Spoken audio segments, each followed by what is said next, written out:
Good morning. Okay. We've had a really interesting study this week. It's kind of a history buff stream. Since I'm a history buff, I've been enjoying it. There's a lot of specific events and dates, and a lot of specific characters and that kind of thing.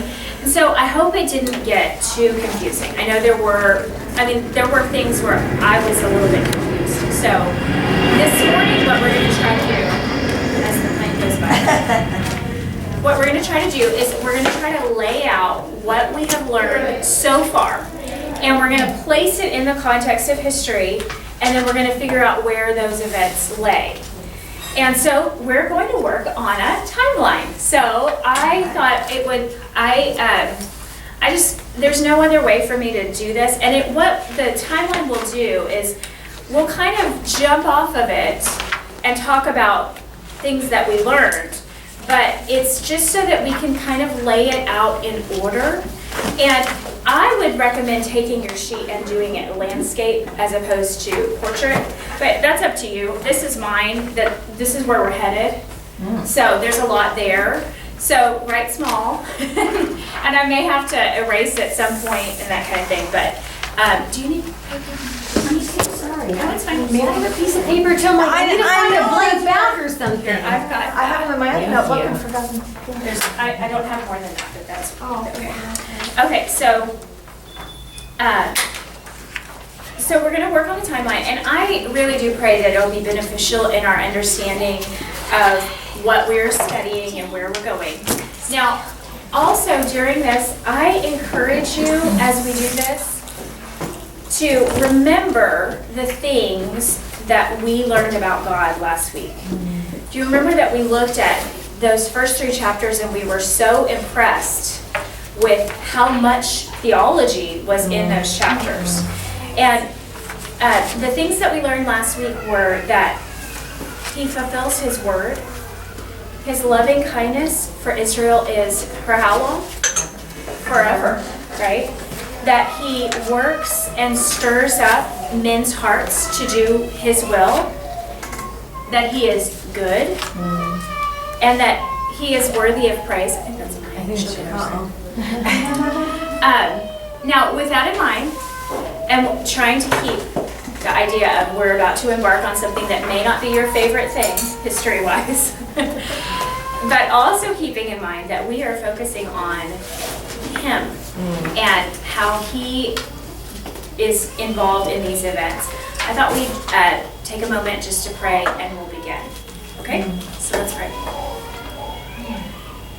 Our God, who is the God of heaven and the God of earth, we thank you that we have the opportunity to come together and sit and study your word and to study these events that you are so intricately involved in. We thank you that you are a sovereign God who loves Israel forever and ever, that you are good, that you work in men's hearts, no matter evil or good, that you work in their hearts to accomplish your purposes and your will, that nothing is outside of your hand. We thank you that we can trust in you. We thank you that the events of history only serve to remind us of who you are and what you do. And we thank you that you are revealing your character and your ways to us as we study your word. We ask that you would help us just to focus, help us to settle our hearts, help our children to be happy and quiet, and just help us to be open to share with one another and to ask questions and just kind of get it all laid out there. We thank you for this time, Lord, and we just ask you to be our teacher. In Jesus' name, amen.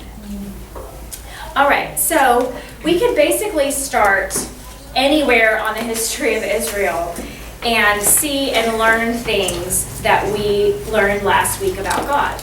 God is, like we've talked about last week, we are learning when we study his word, and especially in the Old Testament, we're learning his ways and his character. And so we could really start anywhere, but I thought we had to start somewhere. Because I don't want to go all the way back to the Garden of Eden. If Connie was here, she would start back at the Garden of Eden. But today, we have a point on our timeline, and the first one is the Assyrian captivity. Okay? Now, even as I say that, there's going to be some background on the Assyrian captivity that we have to go into, but here is our starting point, the Assyrian captivity. And does anybody by chance know the year that the Assyrian captivity started? It's okay if you don't. It's 722 BC. Is this for both kingdoms, north and south? That's the background that we're going to get. So what happened was we had, with David and Solomon, we had what was considered the United Kingdom. Not like the British United Kingdom, but it was the unified kingdom under David and Solomon. And then after Solomon died, it split, and we had the northern kingdom. So this is what happened to the northern kingdom. The head of Assyria was brought by God. I see your little, you look at you. Leah's rubbing off on I know. She's got a template. Oh, yay. So what do you want? Okay. So the northern kingdom gets taken away to Assyria. And the reason that they get taken away is the same reason that the Babylonian captivity is about to happen. It's because they're not serving the Lord anymore, right?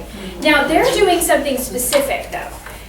Just in case you get a little bit confused or you need a little bit of New Testament context, remember that the northern kingdom, the capital is Samaria. Okay? So if the capital is Samaria, does that remind you of the Samaritans and the way that the people of Jerusalem thought of them, right? So that now the reason that they thought that way about them is because they went and they established their own centers of worship. And their own centers of worship were based around, do you remember, a golden calf? And they placed a golden calf at these centers of worship, and they said, that's the God of Israel, worship him. Well, does that sound like something that God would condone? No. So, we've got this Samaritan form of worship that's been going on for a number of years since the split between, after the sons of Solomon split, and then we have the northern kingdom split with the southern kingdom. We have this worship that's happening, and God is going to judge that, and he comes in with an Assyrian king and takes the northern kingdom and their kings and their rulers and all that back to Assyria. Now what happens, and what we looked at this week in our homework, we did it on day 2, page 18. We looked at a 2 Kings passage that talked about who came back into the land. Okay, so that 2 Kings 17, 21 through 41 passage, we see that it's not just that the northern kingdom was taken to Assyria, but from Assyria, Babylonians are sent to Samaria, right? And can you tell me the story of what happens there? Do you remember what happened in that 2 Kings passage? Well, they didn't, I wrote down, they did not fear the Lord. God even sent lions to kill them. Right. They made false gods, sacrificed children to them, feared the Lord. But then it says they feared the Lord but appointed priests for their high places. Right. They did not follow his commandment. But remember, what happens is, that's right, they come into the land and they don't know how to worship the God of the land, right? And they think that there's a God of the land that they have to please. And God himself sends those lions. It does say that God sent those lions. And they're like, well, what are we going to do? We've got to please this God. We've got to figure out how to worship him. So they send back to the king of Assyria and say, we need some help here. These lions are coming in. We've got to find out how to appease this God of this land. So he sends a priest, a northern kingdom priest, a Samaritan priest, who's been doing the wrong kind of worship anyway, right? Back to tell them how to worship this God of this land, right? So does it Does it match? Does it match what your, is it actual true worship of God? No, not likely. But that is what happens. And so we see that they come in to resettle the cities. We see that the lions are sent. We see that there's a priest of Israel, of the northern kingdom, is sent back to teach them how to worship the Lord of the land. And then it's what is called, they take their information and they say, oh, okay, well now that we know the Lord of this land, now we can worship him and we'll just put him right next to all of our other. And that's a terminology called syncretism. Okay, it's where you just go, I'll take a little bit of this and a little bit of that and a little bit of this and a little bit of that. We'll put it all together and we'll please all the gods, right? And it's what do they call that? Covering your bases, or that kind of thing. And people are still doing that today, aren't they? Okay, so that's our background. And the reason that I'm starting there is because that will become important as we get to further down the timeline. So that's why we started the Assyrian captivity. Now, at the same time that the northern kingdom is sent away, you still have the southern kingdom, which is considered Judah, and they're doing better, right? They actually worship the Lord sometimes the right way, right? And sometimes their hearts can be turned back to him when they have gone wrong. They can get brought back, and they do okay for maybe a couple of kings or a king or two, and then they have a problem again. But along comes sin that they have just gotten bogged down into. And so we have the Babylonian captivity that takes care of the southern kingdom. So that's the next thing on our timeline.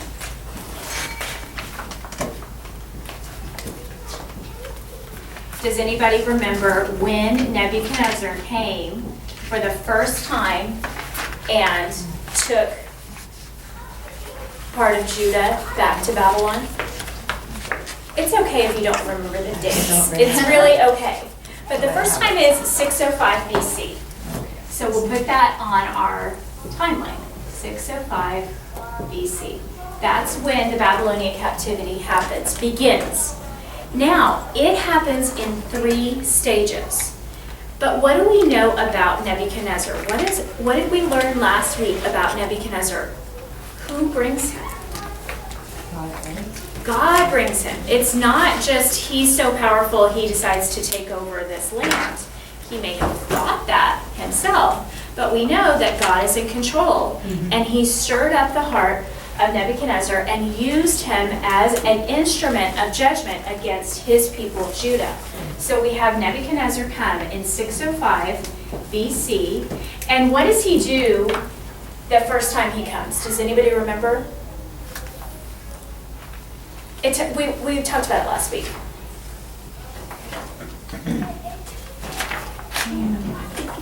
Well, he issues a decree. I heard you over there, Sheila. What did he do? Didn't he take part of the people back? He took some people back, and he took some things back. Right? He took the things from the temple. Right, he took the articles of the temple, and what did he do with them? Put them in his, Yeah. So he takes the articles of the Jewish temple, and he deposits them in his temple. Okay? So he takes over from the Assyrians. Assyrians are no longer world powers. It's now Babylon. Well, yeah, he becomes the world power at this point. Yeah, the Assyrians are kind of now under him. Now. Yeah, they've kind of come under him. And there's later in Ezra, there's a passage that says that Artaxerxes was the king of Assyria, and you kind of get confused. You're like, the king of Assyria. The idea is he took over that area too. So he was considered the king of Judah too. He'd be considered the king of Assyria. He'd be considered the king of Babylon. He'd be considered the king of Persia, which is what we know him as. But you call them the king of whatever they rule over. So yes, he is the king of the world, so to speak. Okay, he starts taking over, and he's the king. Okay, so he he takes these articles of the temple and he takes them back and he puts them into his temple. Now, then there's a second stage, and the stages are sieges of Jerusalem. So there's a battle that happens, and there's events that are around it. We're not going to really just dive into those details, but the first one's at 605 BC. The second one is 597 BC. Again, that is not like crazy important, but it's good to know. The last stage is 586 BC.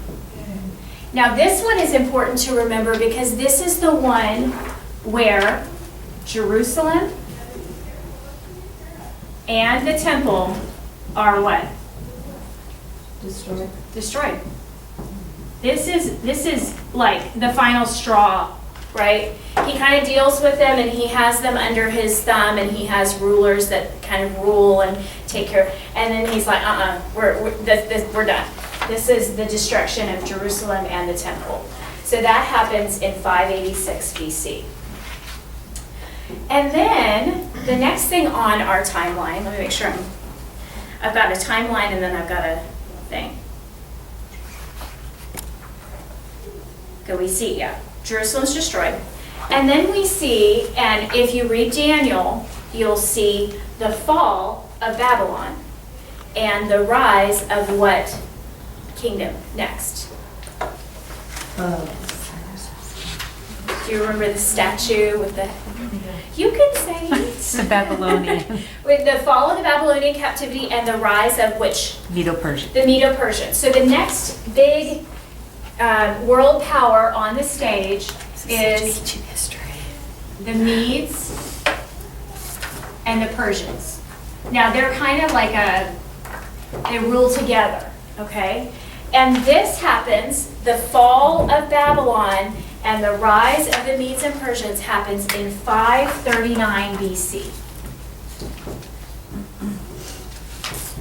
Okay, that's when they come into power and Babylon is off the world stage. Now Medes and Persians, they're the rulers of the world. They're the kings of the world, okay? Now, the first kings, like I said, there's a double rule going on there, and you'll see that in they have a timeline that doesn't go as into detail as what we're doing, but you'll see that they rule at the same time. The two rulers, what are their names?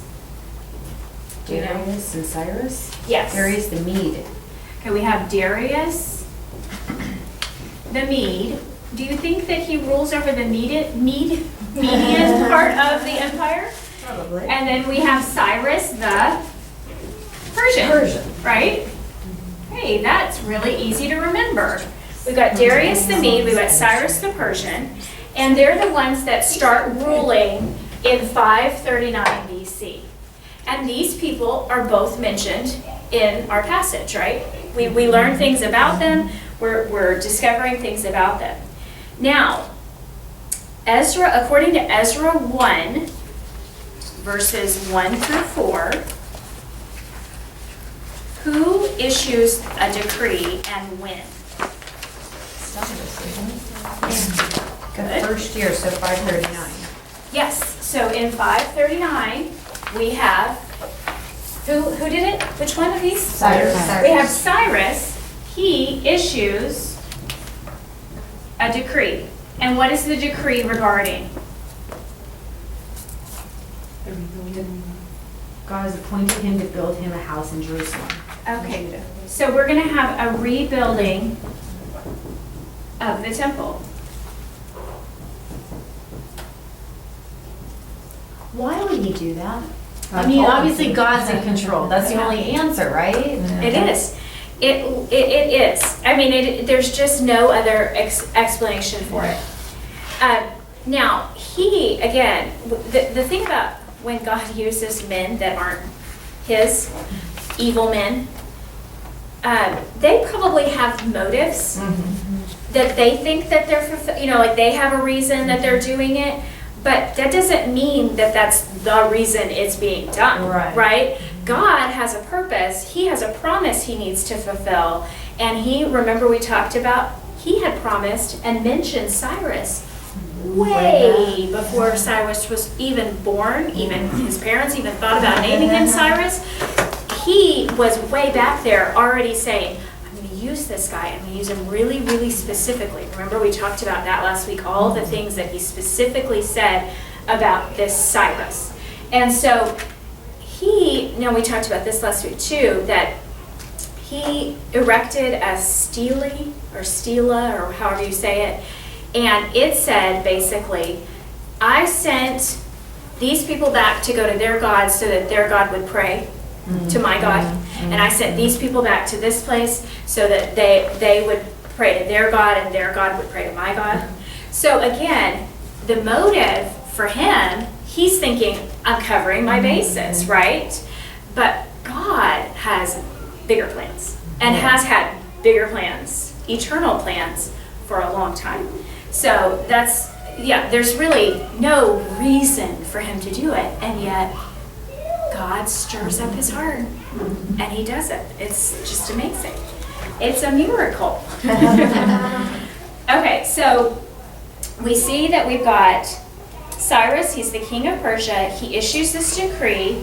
The decree says that he's going to rebuild a temple. And this is where we pick up in Ezra. This is the narrative of Ezra. We're going to find out what happens after that. So all this has been our context, okay? This has been our review of the Old Testament up to, a certain portion of the Old Testament up to this point. So we learn about a man named Sheshbazzar in that chapter 1, right? Now, what is he tasked with? I'm going to put him down here.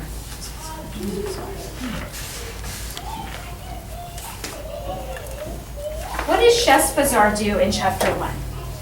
He's a prince. He's called a prince of Judah. He has to bring all the articles back to the house of the Lord. Yeah, he's bringing back The exiles. that. He's coming back with some exiles, and he's also going to bring back the articles, right? What articles? The gold dishes and silver dishes. Yeah, where'd they come from? And how'd they get there? Well, The Assyrians took They were taken Nebuchadnezzar by took them. Nebuchadnezzar took them out of the temple of Jerusalem and took them and put them in his temple. And so Cyrus goes, no, go get those, go get all those, and we're going to give them to this Sheshbazzar, and he's going to take them back, and he's going to take some of the exiles with him, and they're going to go back, and they're going to build a temple, right? Now, So Assyria didn't destroy the temple and take the articles. Nebuchadnezzar did. right, right, because the northern kingdom didn't have the temple. Oh, that's right. Right? The temple is in the southern kingdom, which is Judah.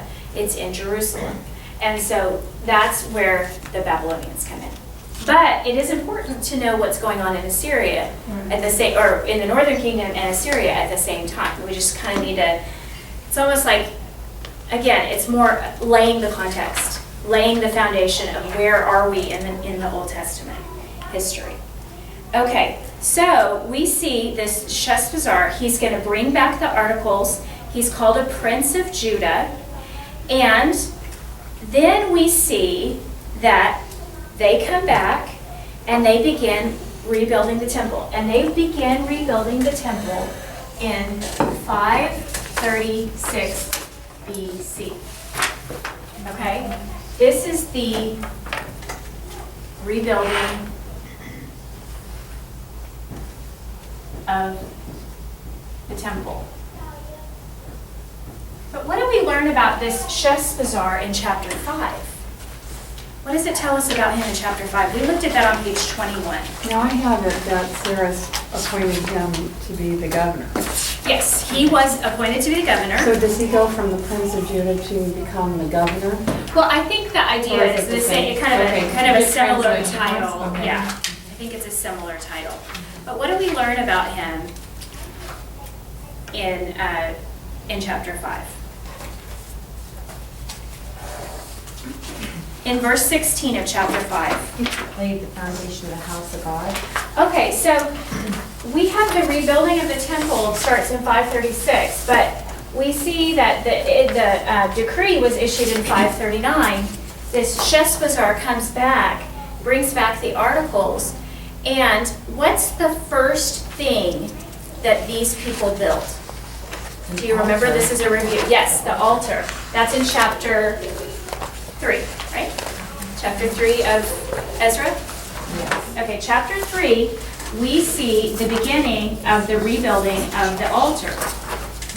And it tells us specifically when that happens. When that happens in chapter 3 is the first year, the 7th month, right? So in the first year, the 7th month, we see the beginning of the building of the altar. What year is that? 538 or 539? Yeah, it's kind of like right in there, right? It's the beginning of the building of the temple, but it's not the temple, it's the altar, so that they can start sacrificing, right? And after that, we see that it takes them some time to, they make some preparations, right? They build the altar, and then they make preparations for the building of the temple. And then, in 535 BC, we see that the foundation is completed. Do you remember the dedication of the foundation and the celebration that they had? They were just so happy. I mean, we talked about it. I think it's just so funny because it's literally just standing on a flat surface and praising the Lord. I mean, you've got the altar in front of them, but they don't, it's just, they're just so happy to be back in the land, to be doing what God told them to do. So that's 535 BC. See how that fits into the rebuilding of the temple starting in 536? The beginning of the rebuilding of the temple, how are you going to build a temple without a foundation, right? So here's where Sheshbazzar fits into that part of the timeline, okay? And is he Persian or whatever? Is he Jewish? There are kind of 3 ideas about him, okay? So one of them is that he's the same guy as Zerubbabel. Yeah. Oh, okay. You're just confusing us. I've not been Did you paying think- any attention for the last 10 minutes because I thought I have another guy's name written down and I was not finding how I did that. Okay, some people Sorry. think that it's Zerubbabel. I tend not to think that, but it's based on our study, it's not like, and again, there's not a way to fully dogmatically say, this is who Sheshbazzar is and this is who Zerubbabel is, but some people say that they're the same person. I think that Scripture would have illuminated if that was the same person, like if he had 2 different names, like you have in Right. Daniel, where there's a name that's a Hebrew name for the Shadrach, Meshach, and Abednego, which are Azariah. I don't No, know. you know, those ones, right? They do have different. Yeah, they have different names, and they tell us that they get these Babylonian names. So I would think that if Zerubbabel was indeed this Sheshbazzar, they're the same thing, I really feel like they would have told us. Now, also, they're never mentioned, they're never in the same room. So I guess it's possible. They're never mentioned at the same time in the same verse and that kind of thing. But they are, in a sense, contemporaries.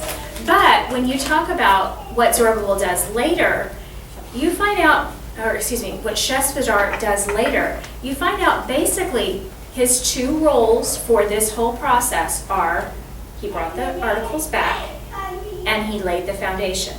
It doesn't say that he had anything to do with building the temple, but Zerubbabel has a lot to do with building the temple. So again, I don't think they're the same person. Second option is that he is a Mede-Persian that is tasked with taking the utensils back, right? That's where I stand. That's where Kayla stands, and that's fine. I mean, it's however you want to, because there's really, this is not like lay down and die I'm right kind of situation.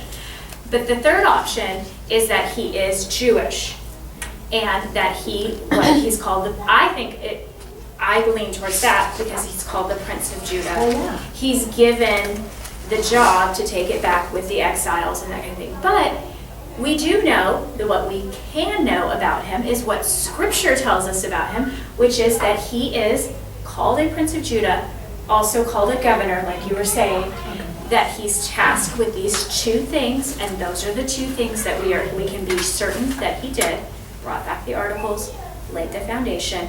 He's involved in that part of it.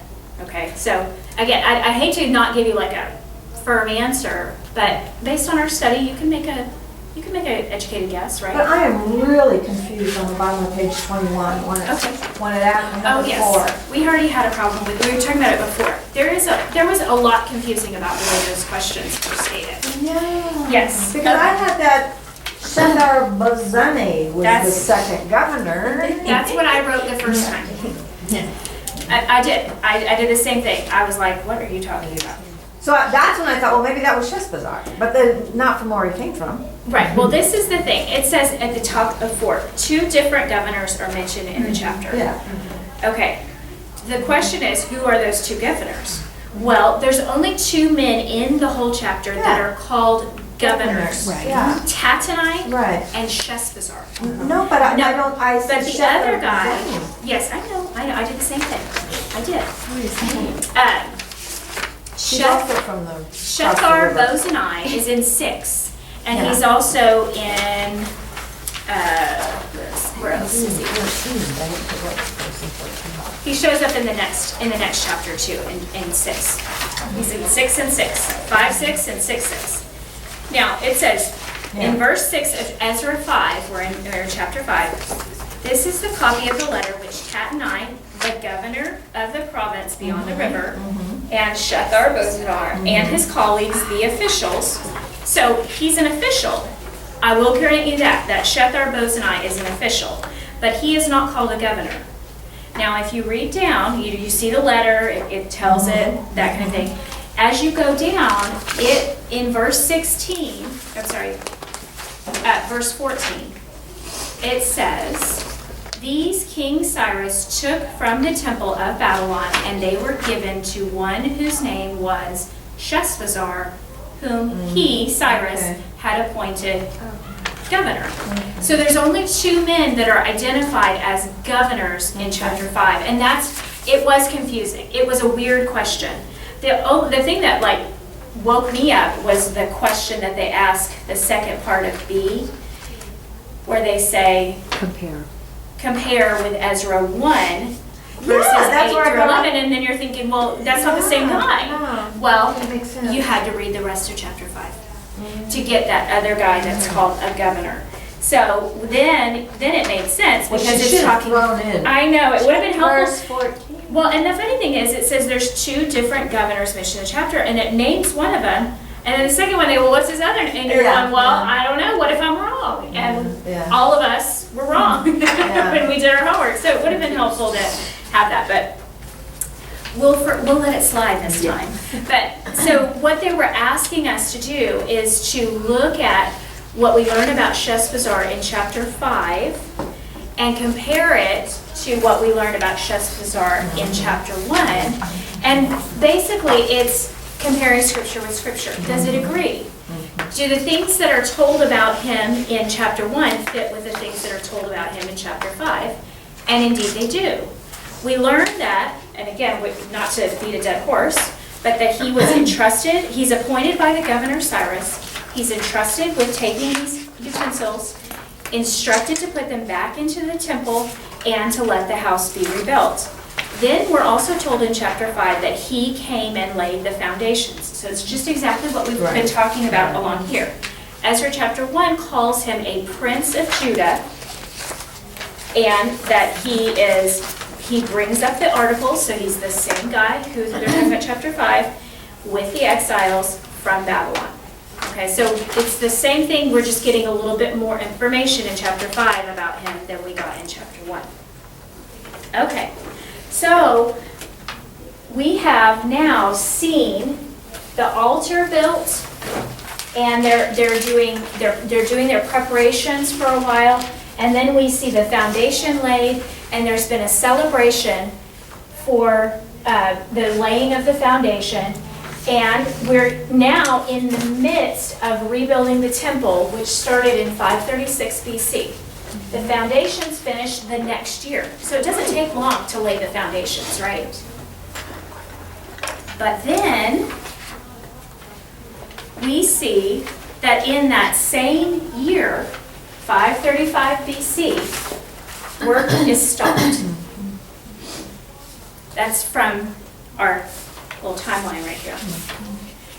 Oh, excuse me, 534, the temple work is stopped. So the next year.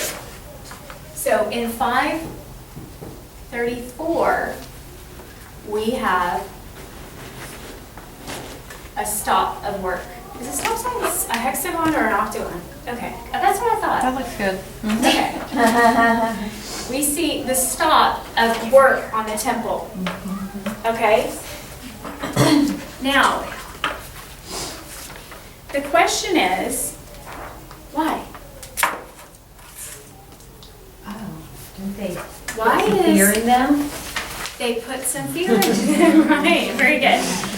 Okay, so now, I don't know where I'm going to put it because this board is a lot smaller than my piece of paper. Or maybe I can write smaller on my piece of paper. Let's put this in here, just right in the middle. As soon as the men of Judah, the exiles, return from Media Persia, from the Babylonian captivity, and begin building this altar. As soon as that, they start building the altar and they start laying the foundations. Who comes in the beginning of chapter 4? Well, it's the people of the land. The people of the land. They're also called what? The enemies of Judah and Benjamin. Yeah. So we have these new people. They're the people of the land. That's how they're described. They're also described as enemies. Who are these people? They sound like the people of the Sumerian people. Yes, they are. They are the people who have been brought from Babylon because they were captured by this Assyrian king, and they were sent to the northern kingdom to live in the land.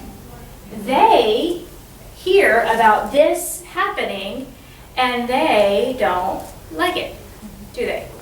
Except for, I don't know, it's weird because I have a hard time attributing motives where they're not stated. Maybe their motives were pure when they came at the beginning of chapter 4. Because what happens at the beginning of chapter 4? What do?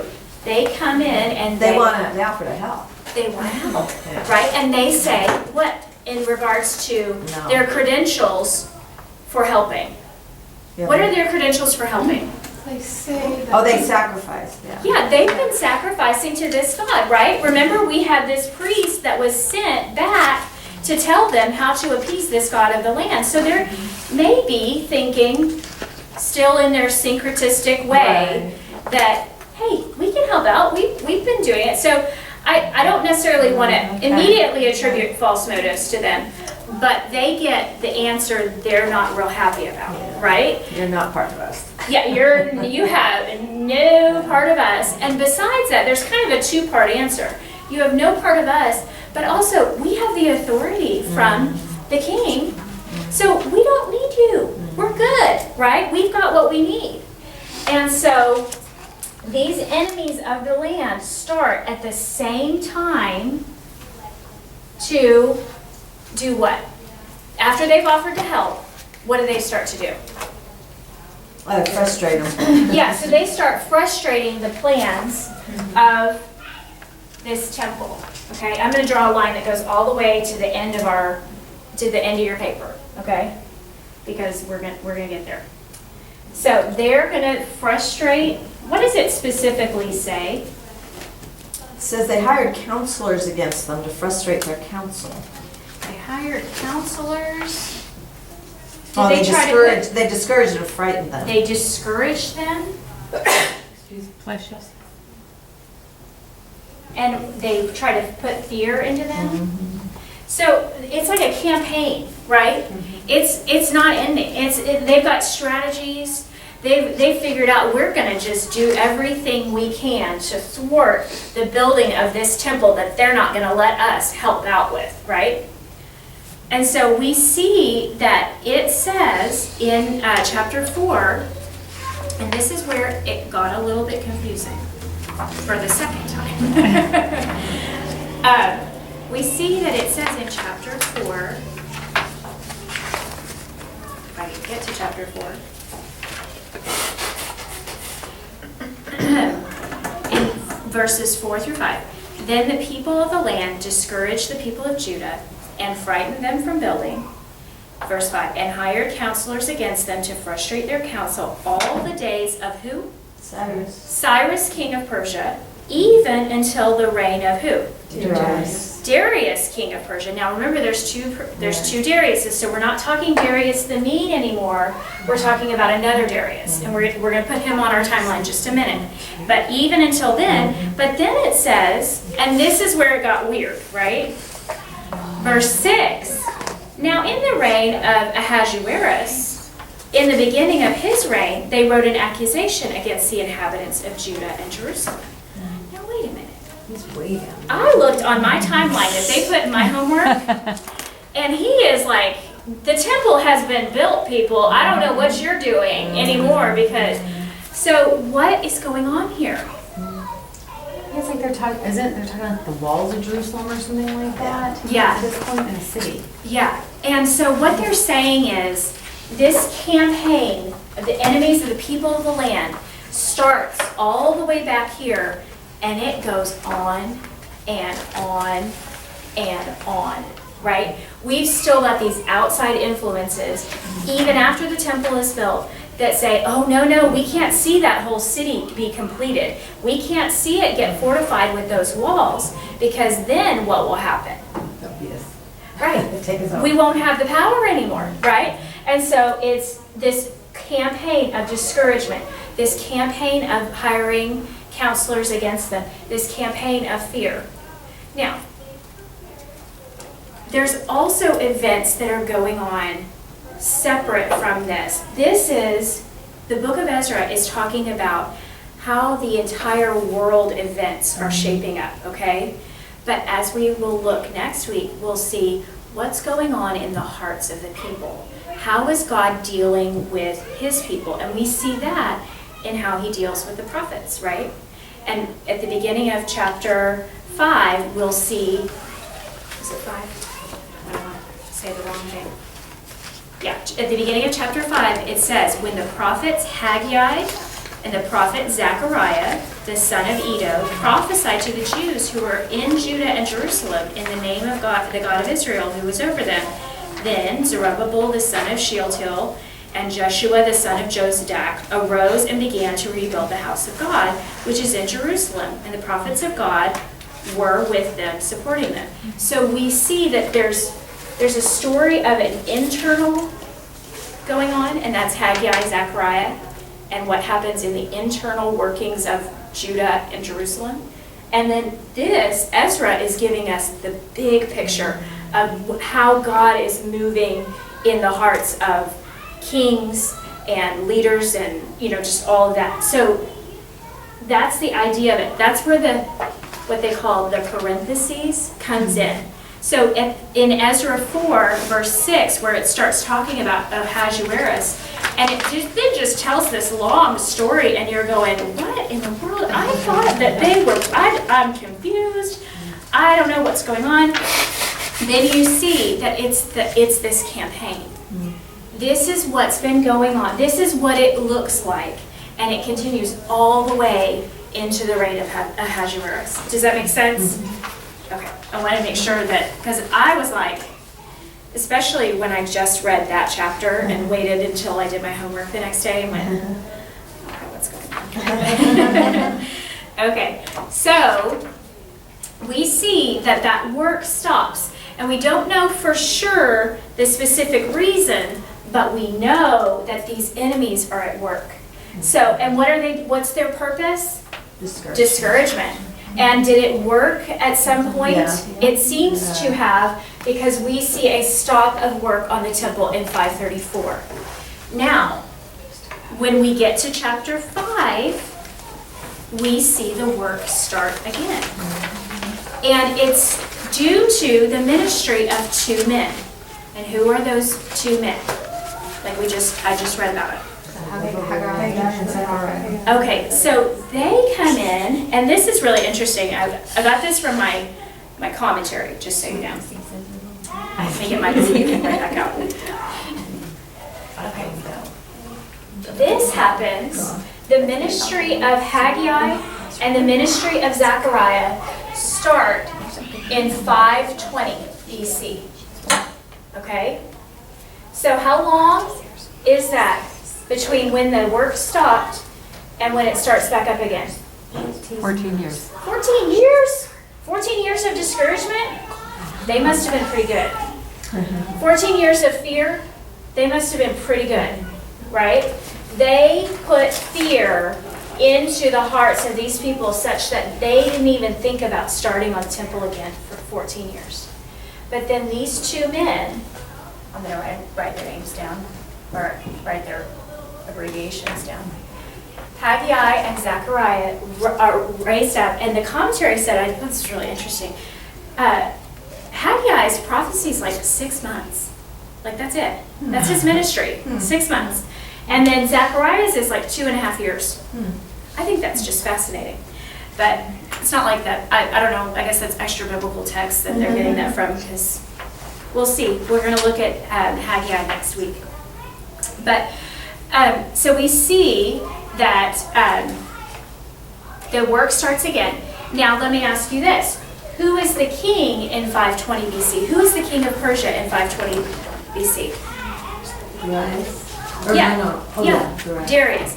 But it's not Darius the No, it's Mede. the first. It's a new Darius. It's Darius the king of Persia. Let's just call him that. Okay? And that's what he's called in the thing. So we have, here is this new Cyrus. Oops, excuse me. Here is this new Darius. Okay, and he's Darius, the king of Persia. That's how he's described. Okay. Now, we see that we've got Darius in place. Who is among the enemies of the people of the land? Who is then named as opposition inside the land? Who comes along and goes, why are you building, and who said you could do this? Tattenai and this Shethar-Bozenai, who is not the governor, but he's an official, right? And their colleagues, the officials, they come up to them and they say, who issued you a decree to rebuild this temple and to finish this structure? And then it says they told them and all that kind of stuff. Now, again, in this place, I don't want to assign motives either. I kind of view Tattenai not necessarily as an evil person, not necessarily as fully an enemy of discouragement, an enemy of fear, but maybe he's like kind of like a police officer in that sense of just asking the questions, right? And so he's like, well, who gave you the authority to do this? And he goes and he does an investigation, right? He goes and finds out this information. Now, he could be an enemy or he could be just curious, right? So we don't want to necessarily assign motives to him, because it also doesn't go on to say he got really mad or anything like that. It goes on to show that he's obedient. So we see that at the very least, he begins an investigation. And what is the main object of the investigation? That's the question we were just talking about. Verse 3. Do you have a decree? Yeah, who issued you a decree to rebuild this temple and to finish this structure? And then we know that he writes this letter to who? Darius. To Darius the king, right? The king of Persia. And he goes and he says, I want you to know this work is going on. You need to do an investigation yourself and see, is it just, right? Is this allowed? Who told him? Who told them that they could do this? And so, what does Darius do? Yeah, well, you're right. Well, he first had to. He does an investigation, right? Right. Right. And what does he discover? Indeed.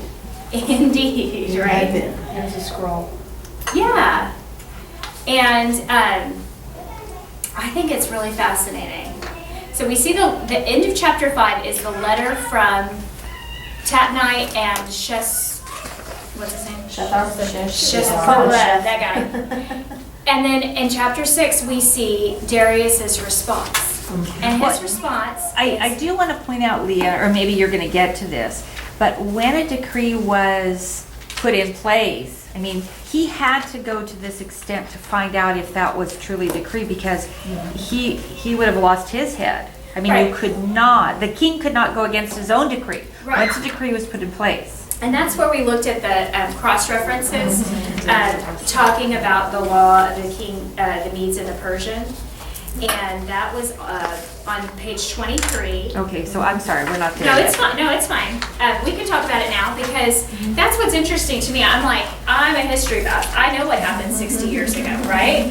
But apparently, it seems like somebody needs a little bit of a brush up on history. But it's not necessarily for that purpose. Correct. It's more for, I need to make sure I'm being obedient to this law because it is so important that I could get killed, right? And so we looked at that on question 3 on day 5, page 23. We looked at Daniel 6:8 and Esther 8:8. And what did we see in Daniel 6:8? That it could not be altered. Right. Or it could not be repealed. Right, and so he says, when you sign this, when you issue this injunction and you sign this, you can't change it. That's what happens in Daniel. Then what happens in Esther? They were signed and sealed by a king, may not be revoked. Yeah, sign, seal, deliver, do not revoke it. It is in stone. It's literally as if you put it in stone. And so... Actually in blood. in blood, because Literally in blood. if you mess up, you're going to lose your life, right? So, does Cyrus issue a decree? Does Darius issue a decree after seeing this document from Cyrus that tells him the authority? What is his decree? He's saying, go ahead and. What was he saying? His first decree was even just to search for it. Yes, his first decree is to search for it, and then what happens? I don't think he tells them now that the full cost is be paid by. I these know. people are like you guys now paid for it. Yeah, you know, what's interesting too is it says in verse 2 of Ezra 6, in Ecbatana, in the fortress, which is in the province of Media, a scroll was found, and there was written in it as follows, Memorandum. In the first year of King Cyrus, Cyrus the king issued a decree concerning the house of God at Jerusalem. And let the temple and the place where sacrifices are offered be rebuilt, and let its foundations be retained. Then we get some details, right? Its height's going to be 60 cubits, its width's going to be 60 cubits. Verse 4, there's 3 layers of huge stones. Did you notice that corresponded to, they're going, now did you know that this temple was going to be this big of a structure? Because they talk about these huge stones and all of this woodwork in their letter to Darius. And so it's very interesting that the details are in the decree or the memorandum that Cyrus had written way back when. Now, we didn't know that because it hadn't told us yet, but this, again, does it agree? Does Scripture agree with Scripture? Yeah, he told them, you're going to go do this. But it was very specific. I'll let you build it this big. I'll let you do the big stones. I'll let you do it this way, and I'll provide for it and all of that kind of stuff. So we have the details. But here's what's interesting, and it's from, again, my commentary, which I thought was cool, that the reason that it's not found in the capital city is because Cyrus went and spent a summer in Ecbatana in this year. Isn't that interesting? So wherever he was, he said, go put this in the records. And so it was not found where he ruled from. He had a summer home in Ecbatana, and he had some business to do, and that's why it was found here. Isn't that neat?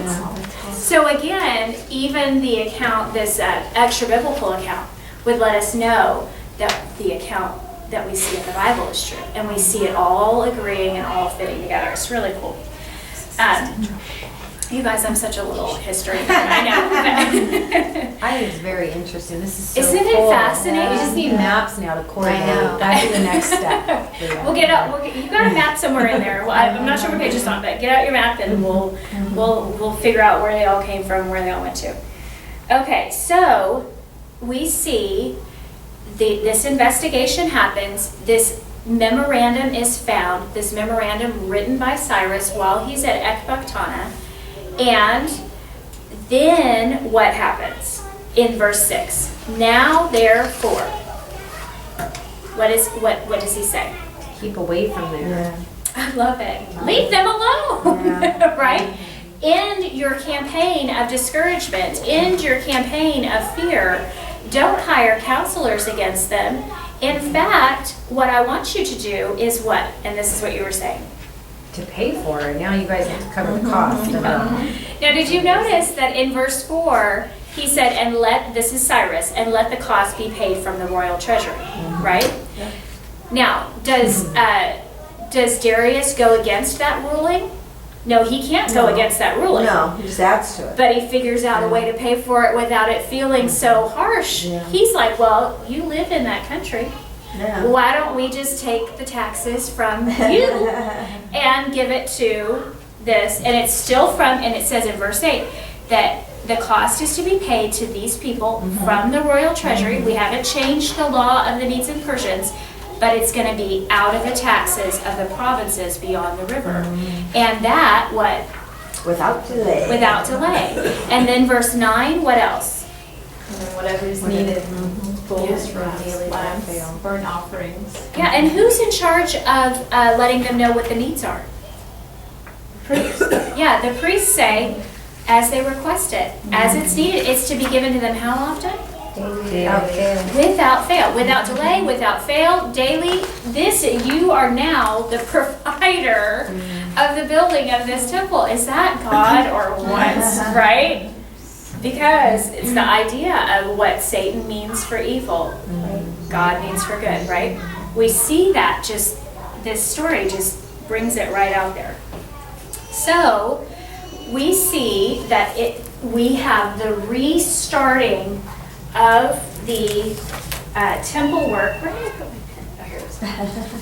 We see the restarting of the temple work in 520 BC by the influence and the ministry of Haggai and Zechariah, right? And do you know how long it took them to finish the temple after that? Do you know what year the temple was finished? It's okay if you don't, but it's on the 516. Yeah. Yeah. 15, 16. Yeah, that's So what's 4 years. interesting. Years. It is finished, and that's why there's two different little dates there. This is not good. Oh, maybe it's 516 BC. It's finished right at the end of the year. Is that why it's like between 5 and 6 years on the Yeah, calendar? and then 515, what happens? They get together and they do what? They celebrate Passover. But before they do that,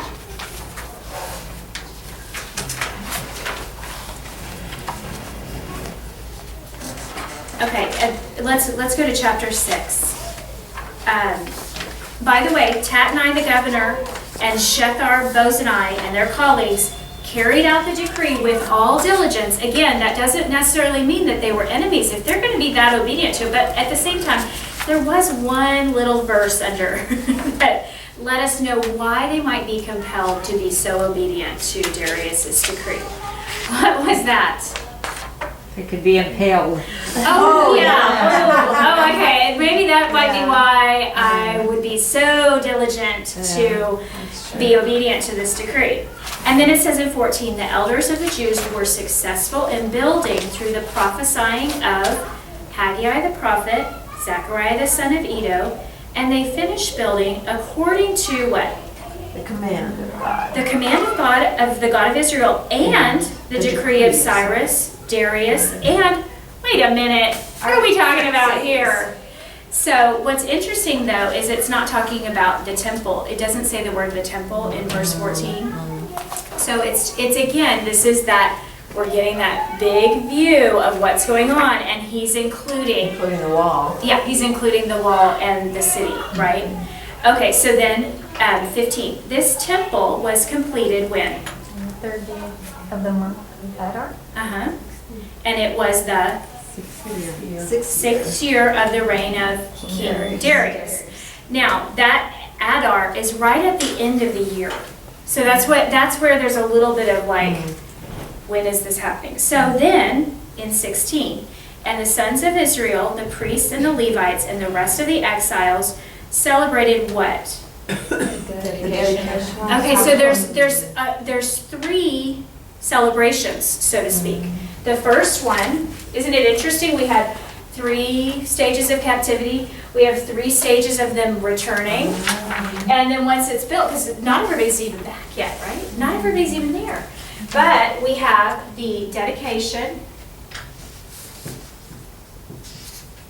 of the temple. And how's that celebrated? What does it say there? with joy. With joy. Oh, we like joy. Yeah. With joy. The dedication of the temple is with joy. And then it tells us that they appointed priests to their divisions and Levites in their orders for the service of God in Jerusalem. And then it says in verse 19, the exiles observed what? Passover. And it tells us why they did that, because then it says, for the priests and the Levites had purified themselves together.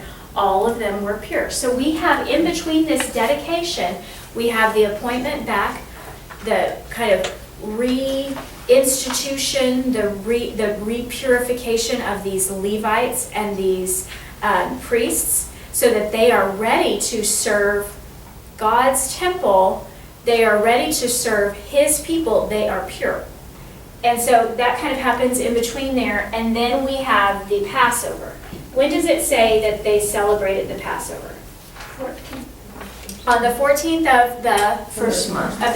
So remember that dedication, the completion ends right at the end of the year. And so it's not very long that this dedication process happens, this purification process happens. And then they celebrate the Passover on the 14th of the first month. And then what immediately follows that? Unleavened bread feast. Yeah, there's the Feast of Unleavened Bread.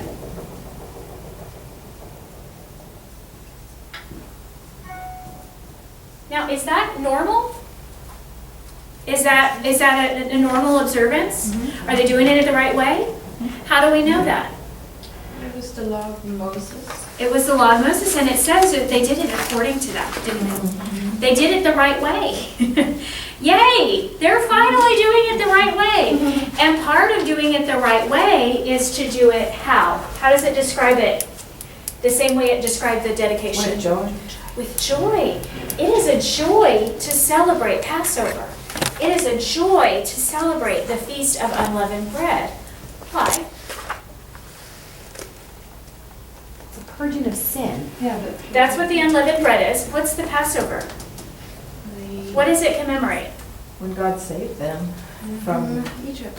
yeah. Yeah. Saved them from the death. Saved them literally from death, that walked through Egypt on a specific night, and God had prepared that night for the next day for them to get up and head out of there, right? This is how He got His people back.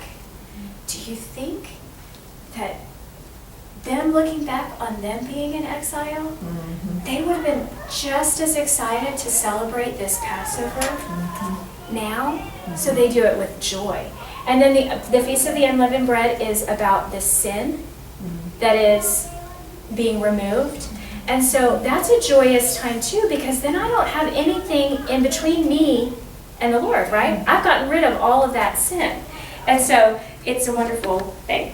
Now let me ask you this. Are all of Judah's problems over? No, because we already know that this enemy's people of the land are going to continue their campaign into whose reign? Well, Artaxerxes. Ahasuerus and Artaxerxes. We're going to see it all the way. Yeah, they still have to build the walls of this city. And so will the work just continue rocking right along? No, they're going to run into some problems. And they're still going to have opposition all the way up to the days of Artaxerxes when it's finished, right? When they finally finish the temple. Now, next week, we're going to examine Haggai's message. And it was given in 520 BC. And it's this message, along with Zechariah's message, that compel the people to not fear man, but to fear who? So we have so much fun to discover next week. Okay, did that help you guys with the laying out and everything? Yeah. I hope so. I hope it didn't hurt it. So Ezra's silent then. He was 538 to 516, and he's silent until 457. Is that, I mean, that's what this shows Right, here, so. that he writes it. But he'll be talking about the time period, but it's not written until 457. Right, he's a history writer, right? There's a difference between the prophets who prophesied and those who were the history writers. The history writers wrote the history. The prophets came in, they had the word of the Lord, and they spoke. Now, the history writers then sometimes were the ones who told what the message was. It's not always that a prophet gets a book. Not every prophet got a book. But they got, it was recorded what they said. But Haggai and Zechariah get a book. They may have been the ones that wrote them. We're going to discover whether or not they're the ones that wrote their own books. Isaiah, we know he wrote his own book. But there are other prophets that have come before that they don't get their own book, and they have a history writer that says, this is what this prophet said. So yeah, we're gonna kind of look at it's really interesting. But yeah, Ezra is a historian, not a prophet. Now, because he is a historian whom the Lord's Spirit leads to write, then absolutely he is in a sense a prophet, but it's the Spirit of the Lord that is helping him to either do the research and then make sure the research is right and to write the story the right way. And that's what we trust as we read these histories, that it's God's Spirit that moves these men, these history writers, to tell us the history. All right, so let's take a little break and then we'll watch the video. Yay!